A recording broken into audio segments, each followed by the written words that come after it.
ये साप्ताहिक बाइबल का उपदेश Plainfield Christian science church independent से है, जो प्लेनफील्ड, न्यू जर्सी, अमेरिका में है। अधिक जानकारी के लिए कृपया हमारी वेबसाइट पर जाएं www.plainfieldcs.com। आपके ध्यान के लिए ये पाठ रविवार 10 दिसंबर 2023 के लिए है। विषय: भगवान मनुष्य का संरक्षक। स्वर्णपथ, भजन संहिता। हे ईश्वर, मेरी रक्षा कर, क्योंकि मैं तेरा ही शरणागत हूँ। उत्तरदायी ध्यान। भजन संहिता। यहोवा मेरा भाग और मेरे कटोरे का हिस्सा है, मेरी बात को तू सितर रखता है। मेरे लिए माप की दूर मन भावने स्थान में पड़ी, और मेरा भाग मन भावना है। मैं यहोवा का धन्य करता हूँ, क्योंकि उसने मुझे सामर्थी दी है, वरन मेरा मन भी मुझे रात को शिक्षा देता है। मैंने यहोवा को निरंतर अपने सामुख रखा है, इसलिए कि वो मेरे दाहिने हाथ रहता है। मैं कभी न डगमगाऊंगा। इस कारण मेरा हृदय आनंदित और मेरी आत्मा मगन हुई, मेरा शरीर भी चैन से रहेगा। तू मुझे जीवन का रास्ता दिखाएगा, तेरे निकट आनंद की भरपूरी है, तेरे दाहिने हाथ में सुख सर्वदा बना रहता है। पाठ उपदेश बाइबल में से निर्गमन। कि मैं तेरा परमेश्वर यहोवा हूँ, जो तुझे दास्तव के घर अर्थात मिस्र देश से निकाल लाया है। तू मुझे छोड़ दूसरों को ईश्वर करके ना मानना। भजन संहिता। हे मेरे लोगों, मेरी शिक्षा सुनो, मेरे वचनों की ओर कान लगाओ। मैं अपना मुंह नीति वचन कहने के लिए खोलूंगा। मैं प्राचीन काल की गुप्त बातें कहूंगा।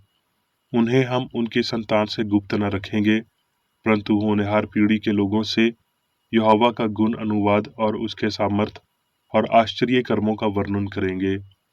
उसने तो याकूब में एक चेतावनी ठहराई और इसराइल में एक व्यवस्था चलाई, जिसके विषय उसने हमारे पितरों को आज्ञा दी कि तुम उन्हें अपने अपने लड़कों को बताना, और ईश्वर के बड़े कामों को भूल न जाएं, परंतु उसकी आज्ञाओं का पालन करते रहें, और अपने पितरों के समान न हो, क्योंकि उस पीढ़ी के लोग तो हठीले और झगड़ालू थे, और उन्होंने अपना मन सिथर न किया था, और न उनकी आत्मा ईश्वर की ओर सच्ची रही।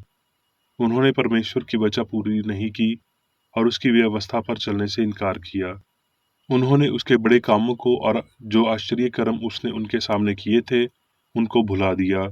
वो परमेश्वर के विरोध बोले और कहने लगे, क्या ईश्वर जंगल में मेज लगा सकता है? इसलिए कि उन्होंने परमेश्वर पर विश्वास नहीं रखा था, न उसकी उद्धार करने की शक्ति पर भरोसा किया। तो भी उसने आकाश को आज्ञा दी और स्वर्ग के द्वारों को खोला, और उनके लिए खाने को मन बरसाया, और उन्हें स्वर्ग का अन्न दिया। उनको शूरवीरों की सी रोटी मिली। इतने पर भी वो और अधिक पाप करते गए, और परमेश्वर के आश्चर्य कर्मों की प्रतीति न की। तब उसने उनके दिनों को व्यर्थ श्राम में और उनके वर्षों को घबराहट में कटवाया। वो फिरकर ईश्वर को यत्न से खोजते थे, और उनको स्मरण होता था कि परमेश्वर हमारी चट्टान है और परम प्रधान ईश्वर हमारा छुड़ाने वाला है। तो भी उन्होंने उससे चापलूसी की, उससे झूठ बोले, क्योंकि उनका हृदय और दृढ़ न था, ना वो उसकी वचा के विषय सच्चे थे। परंतु वो जो दयालु है, वो अधर्म को धामपता और नाश नहीं करता। उसको स्मरण हुआ कि ये नाशमान है, वायु के समान है, जो चली जाती और लौटकर नहीं आती है। होशे। हे इस्राएलियों, यहोवा का वचन सुनो। इस देश के निवासियों के साथ यहोवा का मुकदमा है। इस देश में ना तो कुछ सच्चाई है, ना कुछ करुणा, ना कुछ परमेश्वर का ज्ञान ही है। होशे। हे इस्राएल, अपने परमेश्वर यहोवा के पास लौटा, क्योंकि तूने अपने अधर्म के कारण ठोकर खाई है। यहोवा की ओर फिरकर उससे कह, सब अधर्म दूर कर, अनुग्रह से हमको ग्रहण कर, तब हम धन्यवाद रूपी बलि चढ़ाएंगे। मैं उनकी भटक जाने की आदत को दूर करूंगा। मैं संतेमंत उनसे प्रेम करूंगा, क्योंकि मेरा क्रोध उन पर से उतर गया है। नीति वचन। हे मेरे पुत्र, मेरी शिक्षा को ना भूलना, अपने हृदय में मेरी आज्ञाओं को रखे रहना, क्योंकि ऐसा करने से तेरी आयु बढ़ेगी और तू अधिक कुशल से रहेगा। तू अपनी समझ का सहारा न लेना, वरन संपूर्ण मन से यहोवा पर भरोसा रखना। उसी को स्मरण करके सब काम करना, तब वो तेरे लिए सीधा मार्ग निकालेगा और तू अपनी मार्ग पर निर्धर चलेगा और तेरे पाँव में ठेस न लगेगी। जब तू लेटेगा तब भय न खाएगा, जब तू लेटेगा तब सुख की नींद आएगी, क्योंकि यहोवा तुझे सहारा दिया करेगा और तेरे पाँव को फंदे में फंसने न देगा। नीति वचन। वो न्याय के पाथों की देखभाल करता है और अपने भक्तों के मार्ग की रक्षा करता है। भजन संहिता। यहोवा तेरा रक्षक है, यहोवा तेरी दाहिनी ओर तेरी आद है। यहोवा सारी विपत्ति से तेरी रक्षा करेगा, वो तेरे प्राण की रक्षा करेगा। यूहन्ना। फिसा के पर्व से पहले जब यीशु ने जान लिया कि मेरी वो घड़ी आ पहुंची है कि जगत छोड़कर पिता के पास जाऊं, तो अपने लोगों से जो जगत में थे जैसा प्रेम वो रखता था, अंत तक वैसा ही प्रेम रखता रहा। और जब शैतान शमौन के पुत्र यहूदा अस्करियोती के मन में यह डाल चुका था कि उसे पकड़वाए, तो भोजन के समय यीशु ने ये जानकर कि पिता ने सब कुछ मेरे हाथ में कर दिया है और मैं परमेश्वर के पास से आया हूँ और परमेश्वर के पास जाता हूँ, भोजन पर से उठकर अपने कपड़े उतार दिए और अंगोछे लेकर अपनी कमर बांधी। तब बर्तन में पानी भरकर चेलों के पांव धोने और जिस अंगोछे से उसकी कमर बांधी थी उसी से पोंछने लगा। वो तो अपने पकड़वाने वाले को जानता था, इसीलिए उसने कहा, तुम सब के सब शुद्ध नहीं। जब वो उनके पांव धो चुका और अपने कपड़े पहनकर फिर बैठ गया, तो उनसे कहने लगा, क्या तुम समझे कि मैंने तुम्हारे साथ क्या किया? तुम मुझे गुरु और प्रभु कहते हो और भला कहते हो, क्योंकि मैं वही हूँ। यदि मैंने प्रभु और गुरु होकर तुम्हारे पांव धोए, तो तुम्हें भी एक दूसरे के पांव धोना चाहिए, क्योंकि मैंने तुम्हें नमूना दिखा दिया है कि जैसा मैंने तुम्हारे साथ किया है, तुम भी वैसा ही किया करो। जब वो बाहर चला गया तो यीशु ने कहा, अब मनुष्य पुत्र की महिमा हुई और परमेश्वर की महिमा उसमें हुई। मैं तुम्हें एक नई आज्ञा देता हूँ कि एक दूसरे से प्रेम रखो। जैसे मैंने तुमसे प्रेम रखा है, वैसा ही तुम भी एक दूसरे से प्रेम रखो। यूहन्ना। मार्ग और सच्चाई और जीवन मैं हूँ। बिना मेरे द्वार कोई पिता के पास नहीं पहुंच सकता। यदि कोई मुझसे प्रेम रखे तो वह मेरे वचन को मानेगा और मेरा पिता उससे प्रेम रखेगा। यूहन्ना। जैसा पिता ने मुझसे प्रेम रखा वैसा ही मैंने तुमसे प्रेम रखा। मेरे प्रेम में बने रहो। यदि तुम मेरी आज्ञाओं को मानोगे तो मेरे प्रेम में बने रहोगे, जैसा कि मैंने अपने पिता की आज्ञाओं को माना है और उसके प्रेम में बना रहता हूँ। मैंने ये बातें तुमसे इसलिए कही हैं कि मेरा आनंद तुम में बना रहे और तुम्हारा आनंद पूरा हो जाए। मेरी आज्ञा ये है कि जैसा मैंने तुमसे प्रेम रखा, वैसा ही तुम भी एक दूसरे से प्रेम रखो। अब मैं मेरी बेकर एडी द्वारा क्रिश्चियन साइंस की किताब विज्ञान और स्वस्थ शास्त्रों की कुंजी के साथ के साहस संबंधी अंश पढ़ूंगा। विज्ञान और स्वस्थ। आइए पूरे मामले का निष्कर्ष सुनते हैं। परमेश्वर से प्रेम करो और उसकी आज्ञाओं का पालन करो, क्योंकि सारा मनुष्यत्व अपने स्वरूप और समानता में यही है। ईश्वरीय प्रेम अनंत है, इसलिए जो कुछ भी वास्तव में मौजूद है वो ईश्वर में है और उसके प्रेम को प्रकट करता है।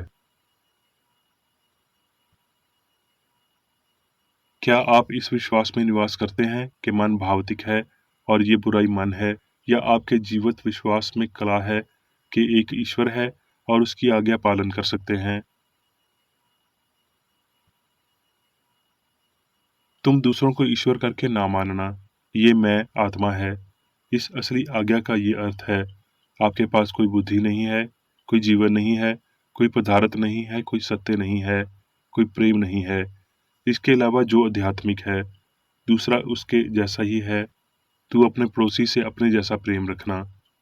ये अच्छी तरह समझ जाना चाहिए कि सभी पुरुषों का एक मन, एक ईश्वर और पिता, एक जीवन, सत्य और प्रेम होता है। ये तथ्य स्पष्ट होते ही मानव जाति अनुपात में परिपूर्ण हो जाएगी, युद्ध बंद हो जाएगा और मानव का सच्चा भाईचारा स्पष्ट हो जाएगा। कोई नए देवता नहीं, कोई दूसरा नहीं, बल्कि एक ही मार्गदर्शक का मन, मनुष्य ईश्वर की समानता है, शुद्ध और शाश्वत है, और उसके पास वो मन है जो मसीह में भी था। मालिक ने कहा, बिना मेरे द्वार कोई पिता होने का दिव्य सिद्धांत के पास नहीं पहुंच सकता, यानी मसीह, सत्य, प्रेम के बिना, क्योंकि मसीह कहता है, मार्ग मैं हूं। इस मूल्य पुरुष यीशु द्वारा पहले से लेकर आखिर तक शारीरिक कार्य को अलग रखा गया था। वो जानता था कि दिव्य सिद्धांत, प्रेम, वास्तविक सब कुछ बनाता है और संचालित करता है। सैक्सन और 20 अन्य भाषाओं में भगवान के लिए शब्द अच्छा है। पवित्र शास्त्र ने वो सब कुछ घोषित किया जो उसने स्वयं के लिए अच्छा माना, जैसे सिद्धांत में अच्छा और विचार में। इसलिए आध्यात्मिक ब्रह्मांड अच्छा है और भगवान को दर्शाता है जैसे वो है। ईश्वर के विचार परिपूर्ण और शाश्वत हैं, पदार्थ और जीवन है। भौतिक और लौकिक विचार मानव हैं, जिसमें त्रुटि है। और चूंकि भगवान आत्मा एकमात्र कारण है, उनके पास एक दिव्य कारण का अभाव है। लौकिक और भौतिक तत्व आत्मा की रचना नहीं है, वो आध्यात्मिक और शाश्वत के निकाली हैं। आत्मा एक ही है, मनुष्य कभी भी ईश्वर नहीं है, लेकिन आध्यात्मिक मनुष्य ईश्वर की समानता में बना हुआ ईश्वर को प्रतिबिंबित करता है। इस वैज्ञानिक चिंतन में अहंकार और पिता अविभाज्य हैं।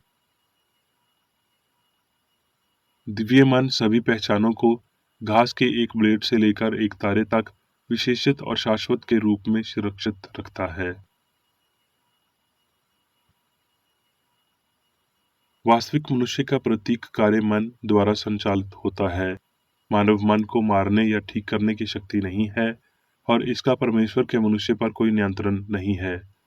जिस दिव्य मन ने मनुष्य को बनाया, वो उसकी अपनी छवि और समानता को बनाए रखता है। मानव मन ईश्वर का विरोध करता है और इसे दूर किया जाना चाहिए, जैसा कि संत पौलुस घोषित करता है। वो सब जो वास्तव में मौजूद है, वो है दिव्य मन और उसका विचार, और इस मन में संपूर्ण पुरानी समान जैसा पूर्ण और शाश्वत पाया जाता है। सीधे और संकीर्ण तरीके से और तथ्य को देखना और स्वीकार करना है। इस शक्ति से उपार्जन और सच्चाई की अग्रानी को पालन करें। क्या ये विश्वास करना बेवफाई की प्रजाति नहीं है कि मसीहा के रूप में इतना महान कार्य स्वयं या ईश्वर के लिए किया गया था, जिसे यीशु के उदाहरण से अनंत सद्भाव को बनाए रखने के लिए किसी सहायता की आवश्यकता नहीं थी, परंतु नश्वर लोगों को इस सहायता की आवश्यकता थी, और यीशु ने उनके लिए रास्ता बनाया। ईश्वरीय प्रेम हमेशा से मिलता है और हमेशा हर मानवीय आवश्यकता को पूरा करता है। यीशु ने ईश्वर के आदर्श को किसी भी अन्य व्यक्ति की तुलना में बेहतर प्रस्तुत किया, जिसकी उत्पत्ति कम आध्यात्मिक थी। परमेश्वर की आज्ञाकारिता के द्वारा उसने आध्यात्मिक रूप से सभी दूसरों के सिद्धांत का प्रदर्शन किया। उसके पालन की शक्ति ये थी कि यदि तुम मुझसे प्रेम रखते हो तो मेरी आज्ञाओं को मानोगे। यद्यपि पाप और बीमारी पर अपने नियंत्रण का प्रदर्शन किसी भी तरह से महान शिक्षक ने दूसरों को अपने स्वयं की पवित्रता के उपेक्षित प्रमाण देने से राहत नहीं दी। उसने उनके मार्गदर्शन के लिए काम किया ताकि वो उस शक्ति का प्रदर्शन कर सकें जैसा कि उन्होंने ये किया, और उसके दिव्य सिद्धांत को समझा। शिक्षक के प्रति विश्वास और सभी भावनात्मक प्रेम हम उस पर पूरा कर सकते हैं, कभी भी हमें उसका अनुकरण करने वाला नहीं बनाएंगे। हमें इस तरह से जाना चाहिए और ये करना चाहिए, अन्यथा हम उन महान आशीषों में सुधार नहीं कर रहे जो हमारे मालिक ने काम किए थे और हमारे लिए सभी अच्छे थे। मसीह की दिव्यता को यीशु की मानवीयता में प्रकट किया गया था। हमें सबसे अधिक जरूरत है अनुग्रह में वृद्धि, धैर्य, नम्रता, प्रेम और अच्छे कार्यों में व्यक्त की गई इच्छा की प्रार्थना करने की। हमारे उस्ताद की आज्ञाओं को मानने के लिए और उसके उदाहरण का पालन करने के लिए, क्या वो हमारे लिए उचित है, और उसने जो कुछ भी किया है, क्या वो हमारी कृतज्ञता का एकमात्र योग्य प्रमाण है। बाहरी पूजा स्वयं के प्रति वफादार और हार्दिक आभार व्यक्त करने के लिए पर्याप्त नहीं है, क्योंकि उसने कहा है, यदि तुम मुझसे प्रेम रखते हो तो मेरी आज्ञाओं को मानोगे। हमेशा अच्छा रहने की आदत का संघर्ष एक दैनिक प्रार्थना है। उसका मकसद उनके द्वारा लाए गए आशीर्वादों में प्रकट होना है। वो आशीर्वाद जो भले ही श्राव्य शब्दों में स्वीकार नहीं किया जाता, हमारी योग्यता को प्यार का भागीदार बनाते हैं। अपने स्वयं के पंखों के नीचे बीमारी और पापी लोगों को इकट्ठा करके सत्य का अमर विचार सदियों से चल रहा है। मेरी थकी हुई आशा उस सुखद दिन को महसूस करने की कोशिश करती है जब मनुष्य मसीह के विज्ञान को पहचान लेगा और अपने पड़ोसी को अपने जैसा प्रेम करेगा। जब वो ईश्वर की सर्वशक्तिमानियता और उस परमात्मा की उपचार शक्ति का एहसास करेगा जो उसने किया है और मानव जाति के लिए कर रहा है। वादे पूरे होंगे। दिव्य चिकित्सा के प्रकट होने का समय हर समय है, और जो कोई भी दिव्य विज्ञान की वेदी पर अपने संसारिक स्तर को रखता है, वो अब मसीह के प्याला को पीता है, और वो मसीही उपचार की भावना और शक्ति से संपन्न है। अब मैं मेरी बेकर एडी द्वारा चर्च मैनुअल में दिए गए 3 दैनिक कर्तव्यों को पढ़ूंगा। दैनिक प्रार्थना। प्रत्येक दिन प्रार्थना करने के लिए इस चर्च के प्रत्येक सदस्य का कर्तव्य होगा, तुम्हारा राज्य आए, ईश्वरी सत्य, जीवन और प्रेम के शासन को मुझ में स्थापित कर और मुझ पर शासन कर, और तेरा वचन सभी मनुष्यों के स्नेह को समृद्ध कर सकता है और उन पर शासन कर। आदेशों और कर्तव्यों के लिए एक नियम। ना तो दुश्मनी और ना व्यक्तिगत लगाव मदर चर्च के सदस्यों के आदेशों और कर्तव्यों पर लागू करना चाहिए। विज्ञान में दिव्य प्रेम ही मनुष्य को नियंत्रित करता है और एक क्रिश्चियन विज्ञानी प्यार की मीठी सुविधाओं को दर्शाता है। प्यार में डांटने पर, सच्चा भाईचारा, परोपकार और क्षमा में। इस चर्च के सदस्यों को प्रतिदिन ध्यान रखना चाहिए और सभी बुराई दूर करने, भविष्यवाणी, न्याय करने, निंदा करने, परामर्श देने, प्रभावित करने या गलत तरीके से प्रभावित होने से बचने के लिए प्रार्थना करनी चाहिए। कर्तव्य के प्रति सतर्कता। इस चर्च के प्रत्येक सदस्य का यह कर्तव्य होगा कि वो प्रतिदिन आक्रामक मानसिक सुझाव से बचाव करे और भूलकर भी ईश्वर, नेता और मानव जाति के प्रति अपने कर्तव्य की उपेक्षा नहीं करनी चाहिए। उनके कामों से उन्हें आंका जाएगा और वो उचित या निंदनीय होगा।